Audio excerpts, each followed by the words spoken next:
Right, another round of applause for the panel, please. I think it ended on a very optimistic note. I wonder if it's part of the ethos of the CFA to be also optimistic and not just professional. I think that was a good twist at the end there. All right, so we'd like to move on to the next panel conversation so we can try and catch up a little bit because we are running behind schedule. But the next panel, I think in line with the theme of measuring up, we'll be focusing on infrastructure. Bridging the infrastructure gap, what Nigeria must do to measure up with the developed world. Infrastructure, no doubt, is a very important area in Nigeria. Even the panel alluded to this point, and it will be interesting to hear the thoughts of our panelists. So moderating this panel conversation will be Akinyemi Oshinubi, CFA, Managing Director, Trinergy Africa Growth. Is that right? Trinergy Africa Growth. Please, can we put our hands together for him?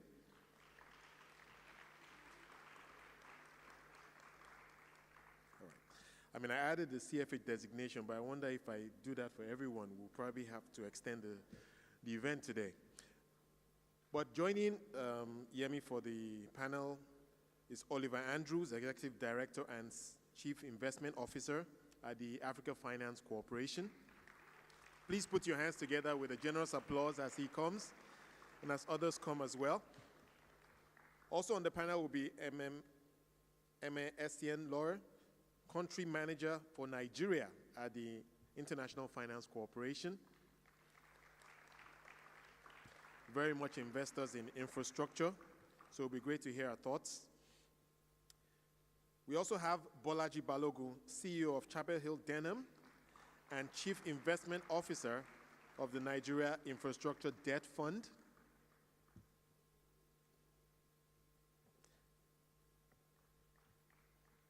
And we also have Jubalo Oshinkonu, Legal and Compliance Director at ARM Harith Infrastructure Fund. To some extent, you could say it's a panel full of fund managers. On that note, I would like to hand over to Yemi to moderate the panel.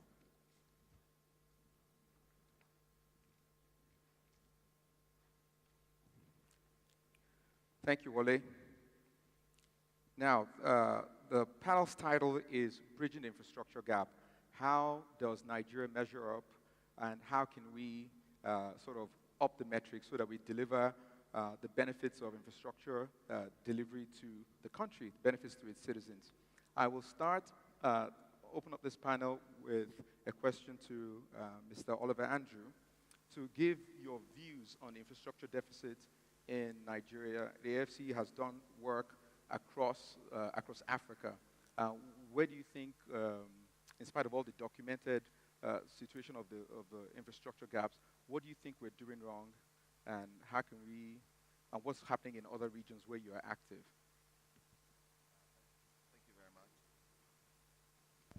Thank you very much. I think I arrived last Wednesday. I want to give an example of what I see as the gap and how it appears to you every day. I mean, all of us here, we provide to some way a large degree of our own infrastructure. We either have our own generators, our own boreholes, and do the things that's outside what the public sector provides. But I think what was very stark for me in terms of the infrastructure deficit was when, a week last Wednesday, I arrived from Accra and came in with Namibia, and it was pouring down with rain on Wednesday night. And I had just left one of the most beautiful airports I had ever witnessed, because it was my first time in Accra since that airport was open. And I know you've all seen it in the social media. But this was stark because, first of all, we waited 30 minutes in the aeroplane when we landed and arrived at the bridge, simply because the bridge could not meet the door for some reason. But when we even got out eventually at about 23:30, 11:30 or so, it was pouring with rain and leaking through all the bridge. And that for me was very stark. The contrast was very stark about where are we going wrong in infrastructure in Nigeria. But maybe you could say, well, That was the Ajibota's way of experiencing the shortfall or deficit in infrastructure. I tell you, every day in this country, our fellow Nigerians, up and down the country, experience it in a greater degree. You just have to travel not even outside our great metropolis of Lagos for you to see the misery caused to our folks by this deficit in infrastructure. Infant mortality, the fact that we have unemployment, people are creative, yet they are not provided with, if you like, the tools necessary to open their small businesses because you don't have power, which is fundamental. But even then, you go further back and you say, well, look, I've managed to open industry. You have all the industry along the Lagos-Ibadan axis. And it was interesting. I met somebody the other day when I said, well, look, said they've suffered from the downturn in the economy. But I said, well, why don't you try exporting to neighboring countries? He then pointed out to me that it was cheaper for a Chinese exporter to send a container to Accra from Shanghai than it was for him to export to Accra. Even more expensive for him to take his container from that axis to Apapa. That tells us something, truly. Too often we measure this deficit in terms of access to electricity. We measure it in terms of what number of roads. I say that access, we live it and breathe it, and it's causing great misery. The question is, do we truly want to take the measures we have to take to solve it? My thesis to you this morning is that two things will happen. I think technology will be one area in which I think will help us overcome that deficit, particularly in the power sector, where one doesn't have to rely on public patronage. Secondly, I think the cost will continue to be so high in terms of cost to our economy that I think at some point we will get the level of decision making we need to be able to ensure that we create that environment that is necessary for investment to come into the private sector. I'll stop there for now. Thank you. Thank you. My second question is for MSN Loring, country manager for the IFC. Could you give your views on what sectors in Nigeria you think are critical for growth, for development, for inclusive growth, for sustainable growth in Nigeria, and any sort of subsector nuances that you think you see? Sure, thank you very much, and it's a pleasure to be here today. I also noted that I think on the first panel, we had maybe one CFA charter member. I am not as well, but I'm glad to be here and glad to be invited to this forum. And Oliver kind of stole a little bit of my thunder in his response, because I think as a development professional, it's really important to kind of put infrastructure in the broader context. So I'll speak specifically to sectors, but it's actually quite related. About a month ago, maybe 3 weeks ago, the World Bank Group released its Human Capital Index.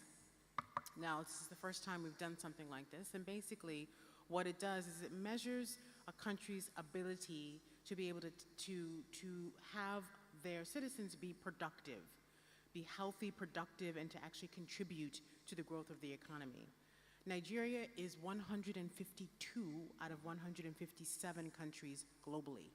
Now, that should concern all of us, because if we're having a conversation about roads and rail and power, and we're not having a conversation about health and education and investing in children so that they can take advantage of that infrastructure, we're going to miss a significant opportunity to actually put Nigeria on a positive growth path. I also think it's important for us to keep in mind that for the 10 years or so that Nigeria had GDP growth of about 6%, above 6%, during that period of time, we also had increasing poverty. So again, context, incredibly, incredibly important. I think if we don't think about these things, if we continue to look at Nigeria from the lens of Lagos, we're also missing a big opportunity here, because Legos can be an engine of growth for the country, but only if we understand the context of the greater country. So these are issues that, as a development professional, we take very seriously. We see it, and I'm hoping that in a conversation like this, where we are talking about the potential of the country going forward, we're talking about the entire country and not specific parts of the country. The only way we're going to be able to capitalize on Nigeria's potential is if we're having a broader viewpoint. So from my perspective, health and education are critical sectors when we're thinking about Nigeria going forward. If we're not investing in health and education today actively, Nigeria invests maybe about, I think, less than 1% of GDP in health, which is far less than many of its peer countries. So I want us to keep that in mind as well. It's not to, I know the last panel ended on a very positive note. I'm a very optimistic person, and I put this before you because I think that we can change the direction, but only if we're keeping it in mind. Linked to that is the spatial inequality that we have, and again, the infrastructure piece falls squarely into that, which is North and South Nigeria. On every single human development indicator, the differences are stark.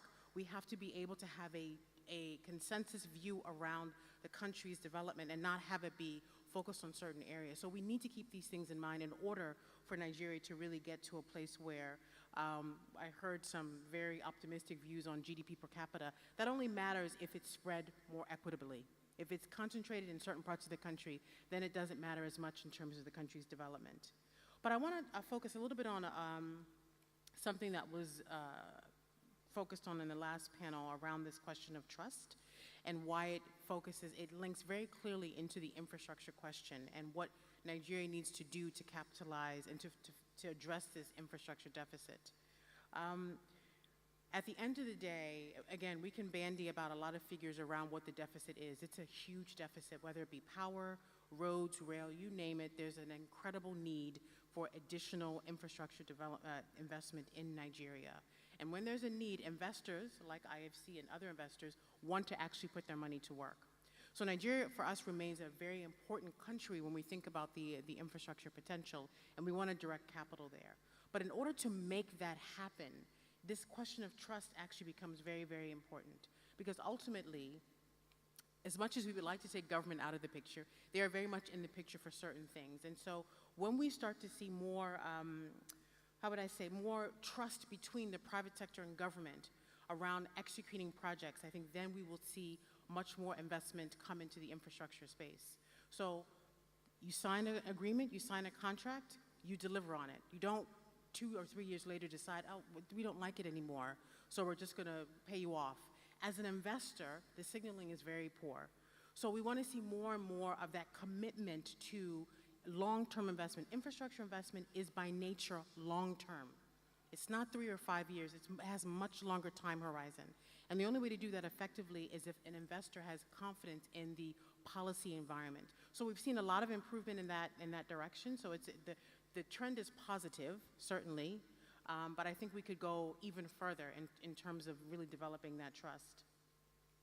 And then I think to the point that was made also around what are the role of government versus private sector, I very much agree. I think as we look forward, we need to be able to have conversations about infrastructure and infrastructure development that don't rely on what government does or doesn't do. So I agree 100%. And I do also agree that power is an area where we're seeing a lot of innovation, a lot of small investments actually translating into very high levels of impact. It's not a perfect solution, but it's a solution that's going to, I think, move us in the right direction. So ultimately, when you see that innovation happening, when you see people having trust in the system, I think you're going to see a lot more capital coming into the infrastructure sector. But again, until we start to focus on the other side of that, which is health and education, then I think that picture comes together nicely. It may not be 4 to 5 years, but certainly I could see 8 to 10 years being very optimistic. Thanks. Awesome. Thank you, Eme.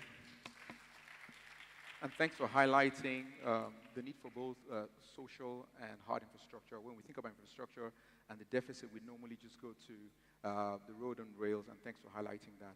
Now, whether it's soft or hard, we need financing for this. And we need to create functional systems, which is a project pipeline and a pipeline of funding for projects in Nigeria. How do you create an enabling environment for funding these sort of projects in the local markets. So perhaps I could start with the last, point that I think Aimé made so beautifully around the impact of trust and consistency. Consistency in government regulation is absolutely, essential. And I'd like to start by sort of, getting you all to recall the launch of mobile telephony in this country.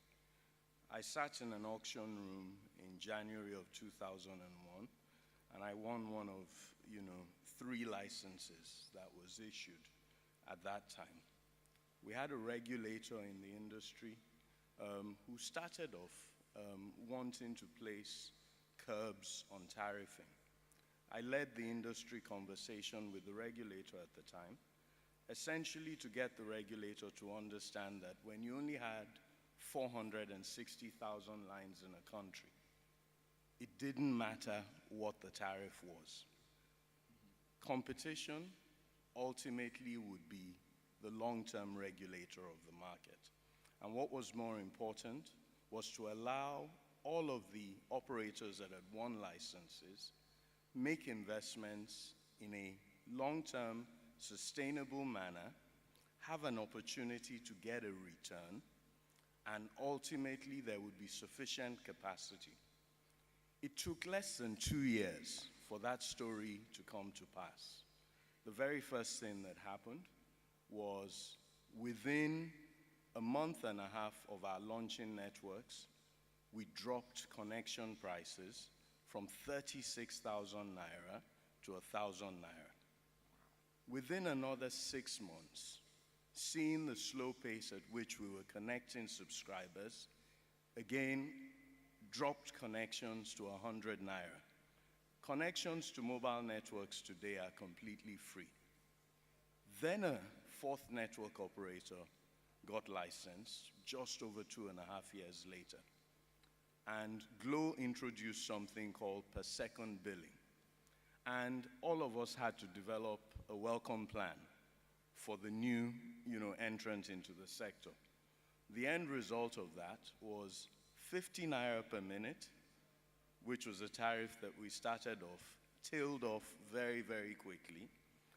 And what you found is an industry that has succeeded in attracting consistently over $2 to $2.5 billion of capital expenditure every year since January of 2001.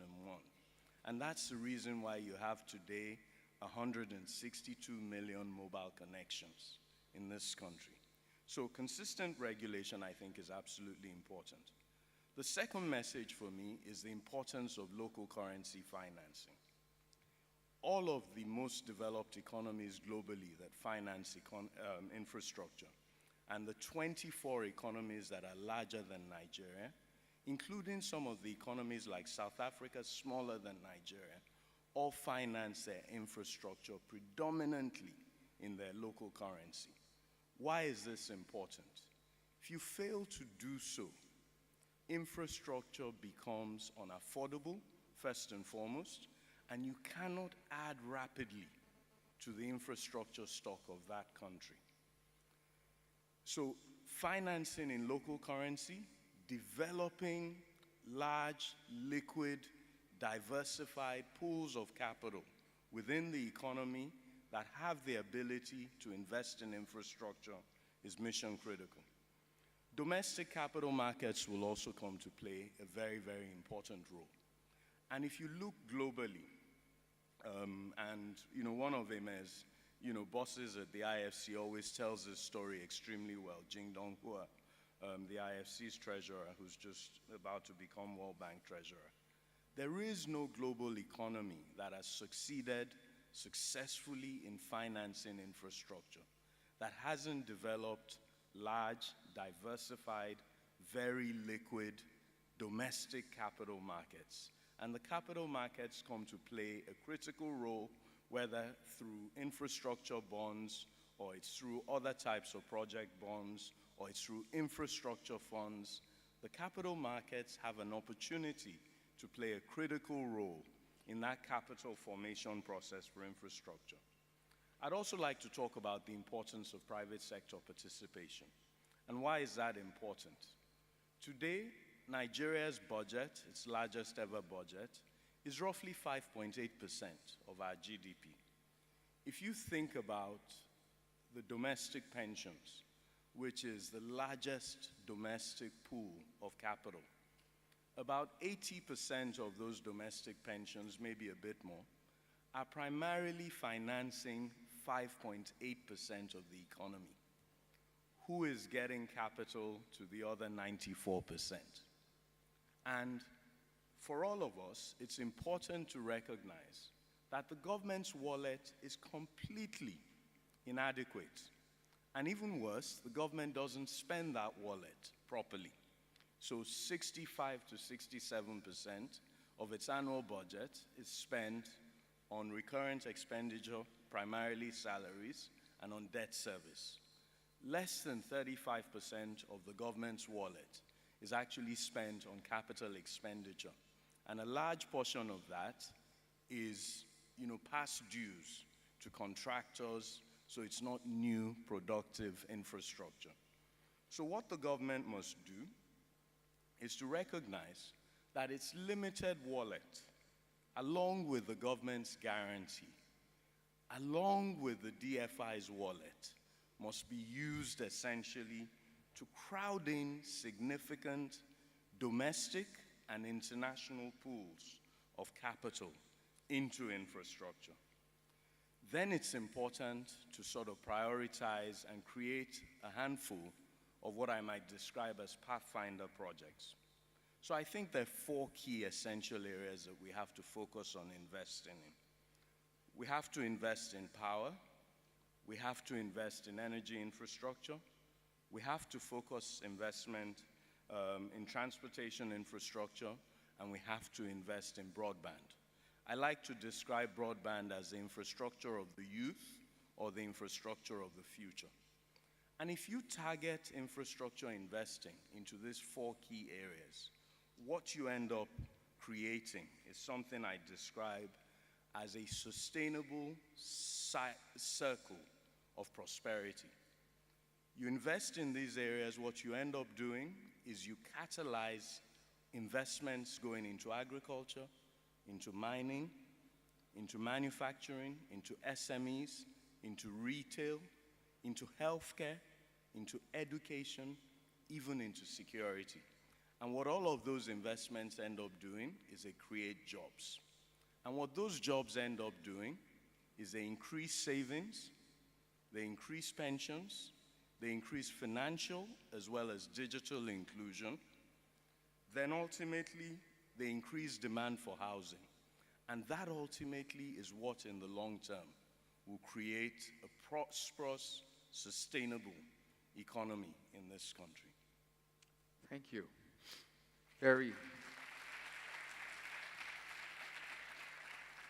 Thank you for that very, very comprehensive answer. It seems like the government has to find a way to trust the private sector to do its part, given that it has its limited budget. I think it's a two-way process. The government needs to recognize its limitations. The government needs to focus on those things which it does very well. But the government also needs to recognize that there's tremendous capacity, not just financial capacity, but also development capacity as well as institutional capacity in private sector that must be brought into the equation, to get us moving in an area which is mission critical to our long-term sustainability as a nation. Absolutely, thank you. Not the least, Jobalo, in your experience, what are your views on, and what has been your experience on investing in infrastructure, and in Nigeria particularly, your experience with sanctity of contracts, challenges with the rule of law, especially as it concerns how we need to crowd in private sector investments in infrastructure, especially through public-private partnerships. What are your views on that? What are some of the challenges you've seen?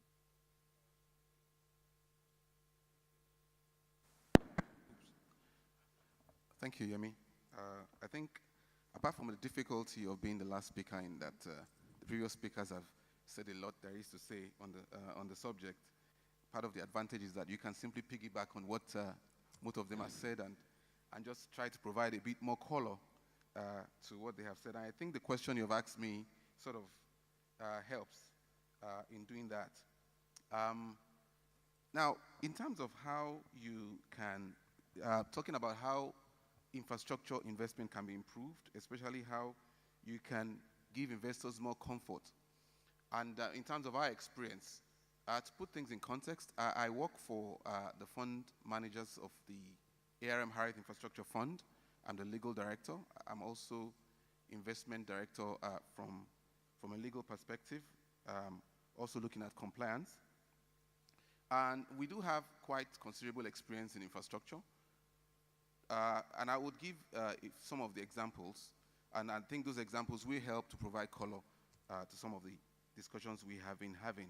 ARM Harriet Infrastructure Fund is a joint venture business that is formed between the ARM of Nigeria, Asset and Resource Management Company, and Harriet General Partners. Harriet of South Africa only do infrastructure funds. They are managers of infrastructure funds. They have two funds, one that is fully invested, and another one that is still in its investment period. And the joint venture with ARM was formed in 2014, and the fund that we have now reached its first close in January of 2015. Now, prior to that joint venture, ARM has been, I think as far back as 2002, started to gradually broaden its investment banking business to include real estate and infrastructure. And the first major foray into infrastructure was taking advantage of the Lagos State government's interest in attracting private sector investment into infrastructure as far back as 2002, when the Lagos State government was looking for international investors and local investors, and ARM decided to throw its hat into the ring and carried out various studies and also funded some of the research and development that was done, which I happen to have been privileged to be involved in, that led, on the one hand, to signing an MOU with the government, and also, on the other hand, in putting in place robust legislation that was needed to underpin private sector participation in infrastructure, which is needed. I don't think I need repeat the fact that around the world, the declining capacity of government balance sheet in taking care of infrastructure needs is a reality, both in the developed world and in the developing world as well. So this is something that Lagos government recognized a long time ago, and the negotiations between ARM and Lagos State at the time led to the signing of a concession, which is what gave birth to the Lekki Toll Road concession. Now, the Lekki Toll Road concession was pursuant to a concession that was signed in 2006 and that we raised financing for in 2008. 2008, the project reached financial close. The total financing raised was $427 million for that project. Now, and this ties back to an important point that Bolaji made. In that project, we were able to secure most of the funding in Naira. There was a consortium of Nigerian banks, about 5 or 6 of them. I say 5 or 6 because the 6th one was a local subsidiary of an international bank. And then there were 2 international banks who also lent. And interestingly, one of the, and by the way, both of the international tranches were 15-year loans, which was first of its kind at the time. And one of them was purely in Naira, was a pure Naira debt. And the other one that was even dollars, we were able to put in place a 15-year cross-currency swap that ensured that we were able to match the assets of the project with the liabilities, in the sense that, of course, the tolls are being collected in Naira. And you would, of course, have to deal with the challenges of your dollar obligations. And, of course, we were able to get the Nigerian banks over the line in providing 12-year debt, which was first of its kind in the market. At the time, they were mostly giving 5-year loans, and they were also, I think that was MTN, there was a finance for MTN that was 7 years at the time, so it was first of its kind at the time. So that I just thought I should give that example to show that it has, in terms of how you can catalyze PPPs and attract it has been done and it can be done. Now, another project that we have done under the fund, the ARM Harriet Infrastructure Fund, which, as I mentioned earlier, reached first close in January 2015, was the Azura Edo IPP. Now, on the Azura Edo IPP, that's an independent power project. It's a 459 megawatts power project that is now in commercial operations, by the way. It reached financial close December of 2015. Construction started on the 2nd of January 2016, and it came through with full commercial operations 24th of May this year, 7 months ahead of schedule.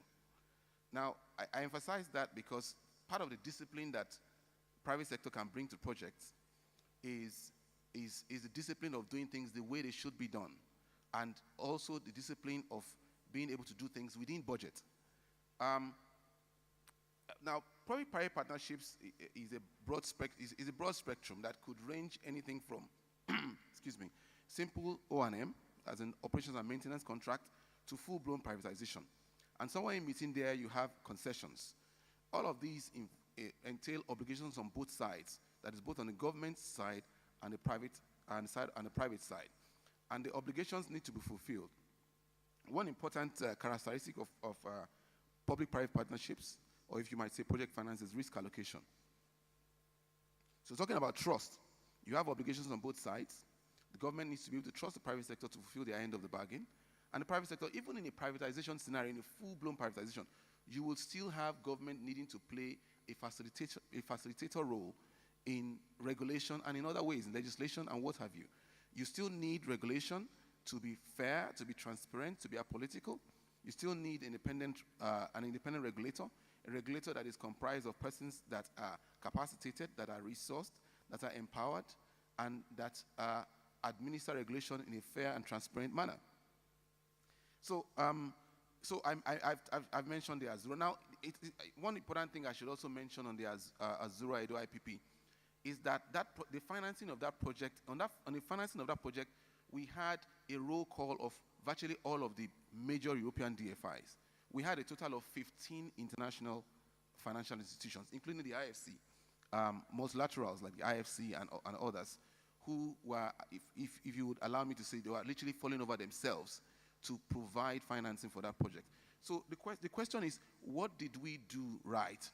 And what are we failing to do in the journey to keep catalyzing a steady stream of infrastructure deals that the private sector can invest in and can attract they can inspire confidence in them to enable them invest.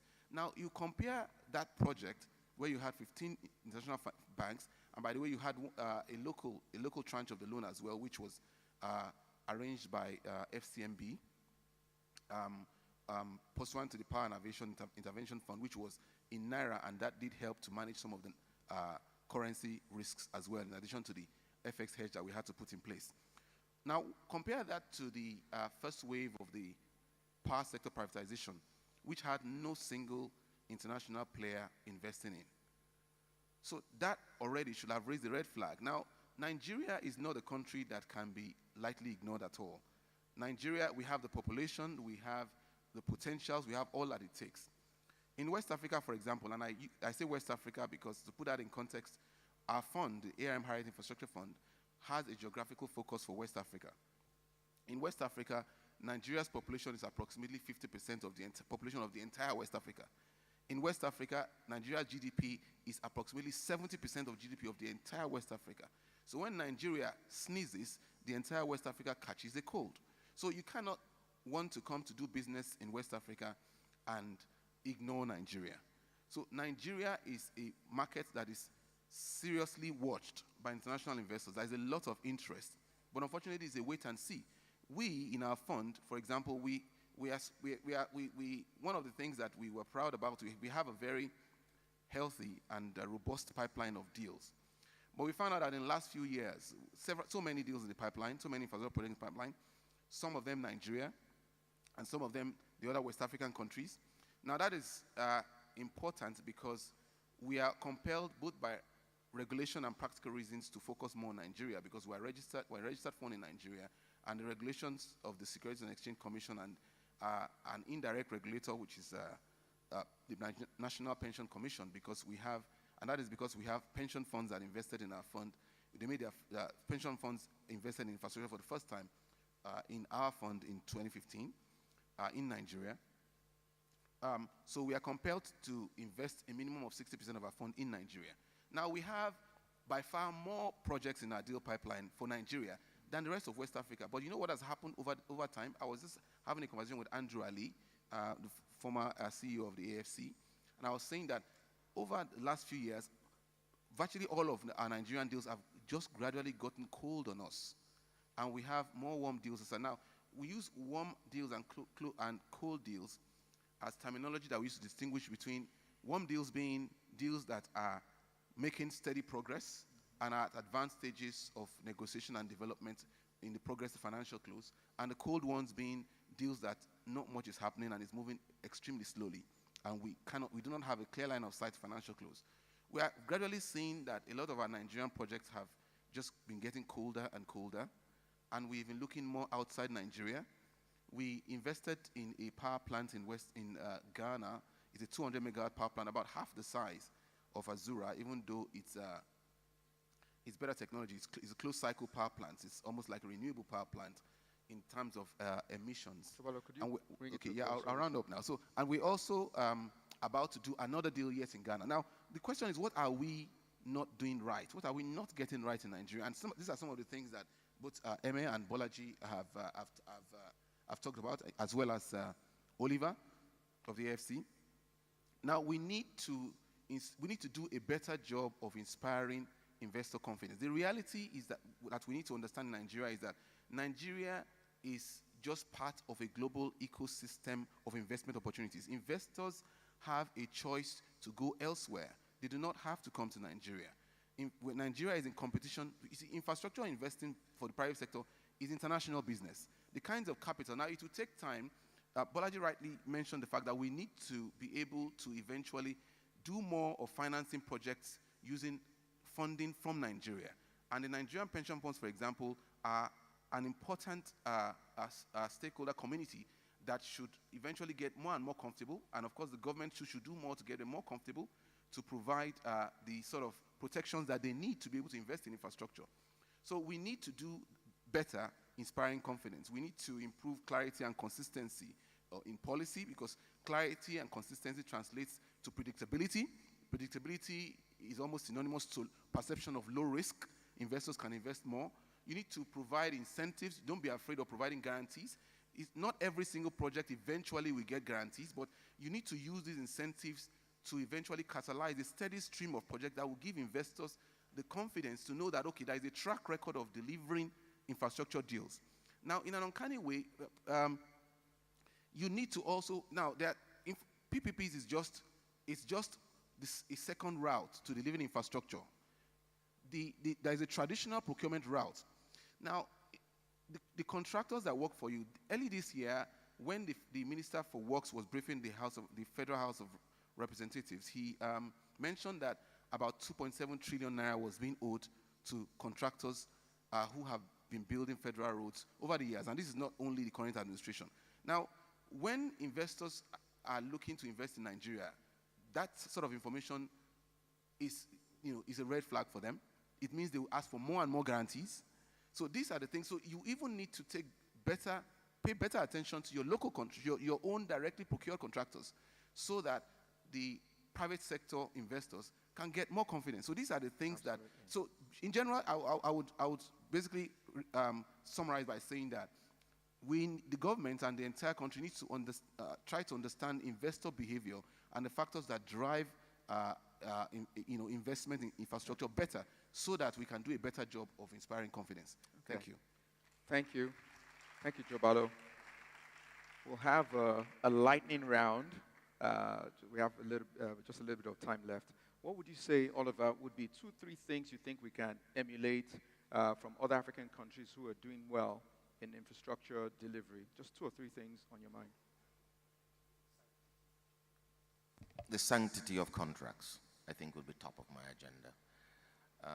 Meaning that when you enter into a concession, the terms and obligation on both sides and on all sides are honored to the very end.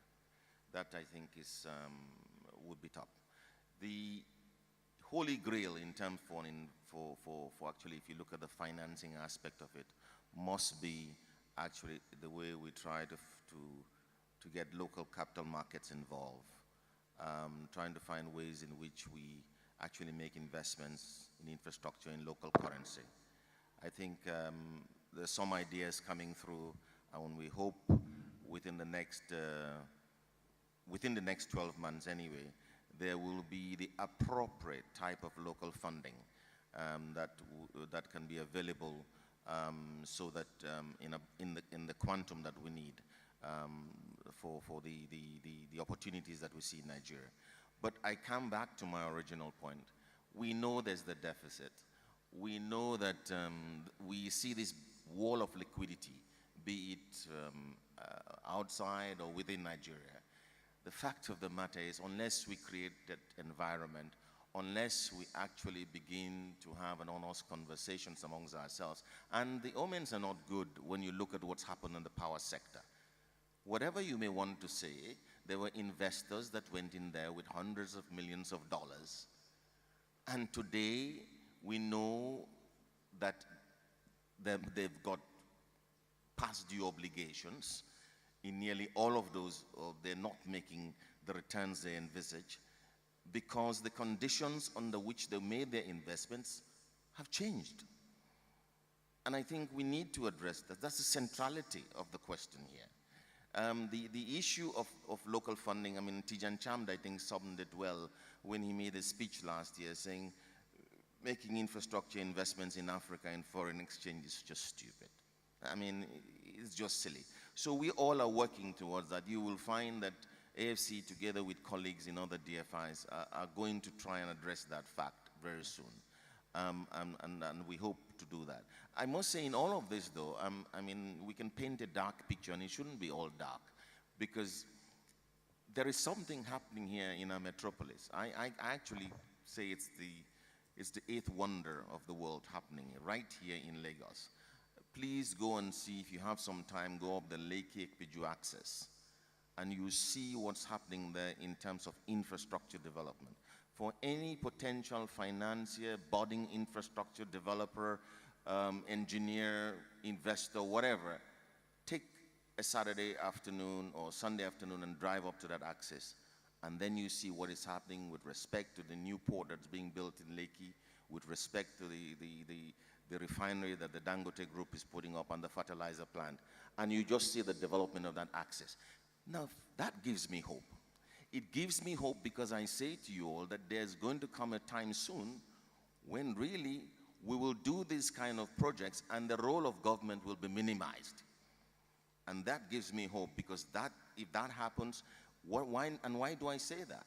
I mean, if I look at the subcontracting opportunities that must be coming out of there, be it if I was a plumber, a welder, a company that supplies security, the banks along that area, it shows to me that I am not waiting. Despite the fact that we all say infrastructure investments, government has a key role to play in terms of being the regulator in most of these sectors. There are sectors that are outside, that maybe that's where we as investors should be actually focusing on and saying, can we find investment opportunities where with the appropriate type of financing and minimal public sector intervention, we can get it going. Thank you. Thank you, Oliver. I'll just address some of the questions from the floor to the appropriate panelists. And there's a question here for, I think, Eme. We all agree that we gradually have to move away from total reliance on government for socioeconomic development. What would you suggest we do as a private sector in relation to building social infrastructure such as education, health, and for children? Thanks for the question. It's definitely a tough one. I would say, so first of all, we're very bullish on healthcare in Nigeria. What the recession taught us was that the healthcare sector can be, at least certain parts of it, can be quite resilient to macroeconomic headwinds. And so I think we all experienced was that if people who would normally go abroad to get medical treatment didn't have access to dollars, so they stayed home. And so what happened is that you had investors in the sector starting to look at now putting a lot of capital into healthcare in Nigeria. So I think that's a sector we're very bullish about. It also has implications for Nigerians across the country. So I would certainly be looking at that sector. And again, infrastructure ties into all of these things very, very, they're connected in ways that are, you have to focus on the infrastructure question in order to have a conversation about whether or not healthcare can take off. So healthcare, I would say, is important there, and a sector that we think is going to do relatively well.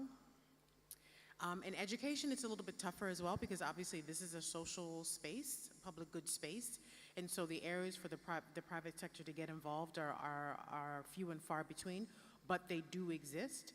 And so where we've been very excited, particularly in Africa, also Nigeria, Kenya, and other countries like that, are where you see opportunities to really drive technology solutions into what will be traditional education. And so there, I think we're very excited. The ability for the education sector in Nigeria to leapfrog using technology as a base, I think is incredible. And you do need to have government embracing these technologies, but more and more at the state level, we're seeing governments who are absolutely concerned about the poor educational outcomes and are willing to embrace these solutions going forward. So it's a difficult space, but I think when you add technology in the mix, it becomes very exciting. And I just want to take the opportunity to just build off of what Oliver said in terms of sanctity of contracts as well. Incredibly, incredibly important. If you walk away from this panel with no other message or takeaway, keep that in mind. It is critically important for all the entities that are involved. Infrastructure projects are very challenging to structure. You have all manner of stakeholders, and you need to figure out how to mitigate risks in every single area. It's critically important to have every single stakeholder playing its role.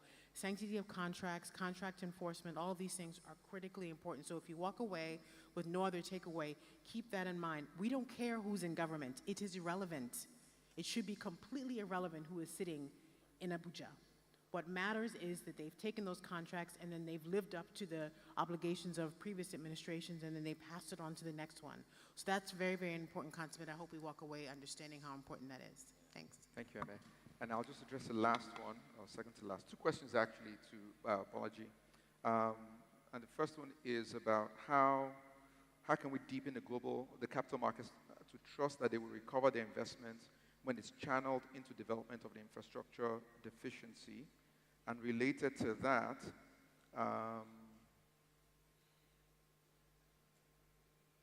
where it says financial institutions want short-term returns on investments, return on infrastructure projects are long-term. How do you sort of align this? Okay. I think first and foremost, the way that you deepen capital markets participation around infrastructure investing is to ensure that the first pathfinder deals that we do set a very, very high bar. And I'll give you one example. So I don't just talk, I try to do things. So just under 3 years ago, I decided to go and create something called the Nigeria Infrastructure Debt Fund. And the whole idea was to create a vehicle which was channeling capital primarily from Nigeria's pension industry safely and sustainably into infrastructure. We recognize that the infrastructure asset class is quite a wide one, and probably the safest, most predictable place to start was on the infrastructure credit side. So what do? We've created effectively a listed infrastructure REIT. It's not an idea that's original to Nigeria. There are many of these things that trade in London and trade in other markets. And what we do basically is we registered a program with the SEC, which is a roughly $550 million program. We issue regularly, but a lot of the time. We've created a very strong governance structure around the fund. So what we've done is looked at the governance requirements of both the pension regulator and the SEC, and we've lifted the bar beyond that. And we've done it for one specific reason.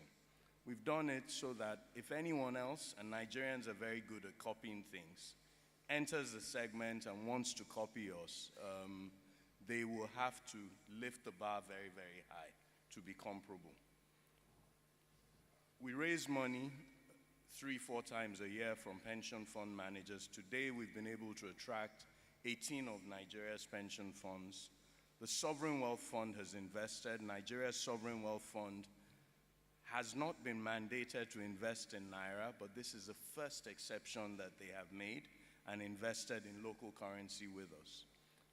Some 2-3 weeks ago, another DFI, the African Development Bank, announced the approval of an investment in the fund, and I'm with my begging bowl outside Oliver's door and Eme's door, hoping that they will join,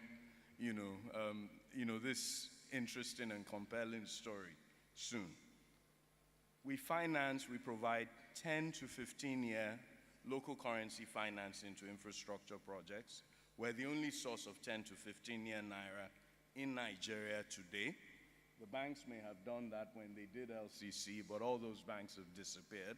And the average tenor of bank loans today in Nigeria is 2 years and 3 months. Every quarter, as we receive the interest, we distribute it to our investors. Our returns, pretty robust, somewhere around 400, 450 basis points north of the 10-year government bond. Investing safely, sustainably, in domestic infrastructure. We've invested in hard infrastructure, but we're also now investing in social infrastructure projects.